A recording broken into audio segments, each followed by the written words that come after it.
Fakour and Zezo in Trouble. Part 8. The Island of Shadows. After unlocking the ice wall and collecting the third key of balance, Fakour and Zezo stood in silence, staring at the mysterious map that had appeared. At the edge of the map was a black island, surrounded by stormy waves, with one word written in ancient letters: Naruk, the Island of Shadows. Fakour said quietly, "That's where the darkness is coming from." Zezo swallowed hard. "Then that's where we're going." The voyage begins. The boys returned to the village, said goodbye to their families, and prepared for a long sea journey. An old sailor named Captain Rami agreed to take them.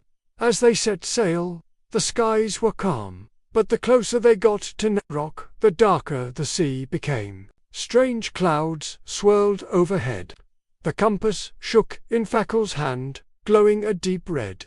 Then, on the third night, a sea monster rose from the water. Black eyes, long tentacles. Zezo yelled, "Is this even legal?"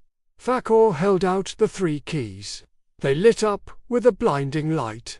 The creature paused, then slowly disappeared into the waves.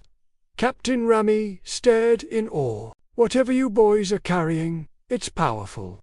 Landing on Narok, they arrived at the island just before dawn. Everything was silent. No birds, no wind, no life.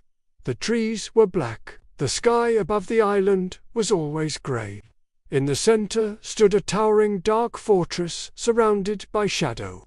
The compass didn't spin anymore. It had stopped, pointing directly at the fortress gates. "Time to finish this," Fakour said. Inside the fortress, the inside of the fortress was filled with mirrors, but not ordinary ones. Each mirror showed bad memories, fears, and doubts. Fakour saw himself failing to protect Zezo. Zezo saw himself alone, forgotten. But they held on to each other's hands and walked forward. Finally, they entered the final chamber. There, floating in the center, was a figure made of pure shadow. It spoke in a deep, cold voice. "You have come far, but you are too late. The world is already unbalanced. Light is weak. Shadows are rising. The final choice." The shadow figure offered them a deal. "Give me the keys of balance, and I will give you safety, comfort, peace. Refuse, and the world may fall." Zezo stepped back. "Is it lying?" Fakour looked at the compass. It was completely dark now, silent. Then he said firmly, "We don't want safety, we want truth. Balance." They threw the 3 keys into the air. The keys combined, forming a powerful orb of golden light. The light struck the shadow, and the room exploded with energy. A new dawn when they woke up.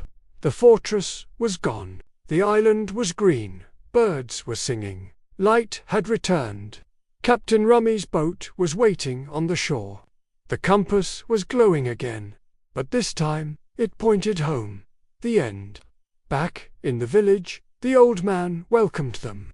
"You've done it," he said. "The world is balanced again. For now." Fakour smiled. "What if something else comes?" The old man handed them a blank book. "Then you write the next story." Zezo laughed. "But this time, maybe a vacation first." They both laughed, walking off into the sunset. Heroes, adventurers, and best friends forever. The end. Or maybe a new beginning. If you like the story, don't forget to like, share the video, subscribe to the channel, and activate the bell to receive all that is new.